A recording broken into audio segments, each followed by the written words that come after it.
V Ukrajini so v nedeljo izvolili novega predsednika države. To je Petro Porošenko, ki ga kličejo tudi čokoladni kralj, ker je svoje bogastvo ustvaril predvsem s tovarno čokolade. A to še ni prineslo miru državi, iz katere že od lanskega novembra prihajajo novice o spopadih. Med seboj se bojujejo tisti, ki si želijo tesnejših vezi z Evropo, in tisti, ki si želijo predvsem povezovanja z Rusijo. Te dni je bilo še posebej napeto na vzhodu Ukrajine. Zvoki strelov in eksplozij na mednarodnem letališču v mestu Donetsk.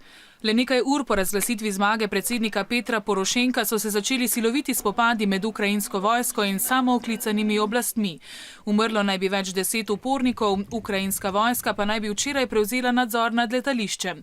Zdaj je tam sicer mirno, a so razmere še vedno napete. Ljudje so prestrašeni, čeprav si je sonce, je park prazen, veliko ljudi si želi zapustiti mesto.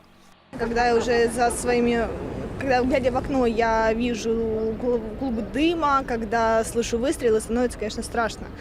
И когда такие моменты наступают, ты уже думаешь о том, чтобы все-таки от этого подальше уехать. Na vzhodu Ukrajine so se nemiri začeli prejšnji mesec. Veliko prebivalcev vzhodno-ukrajinskih mest govori rusko in čuti pripadnost ruskemu narodu.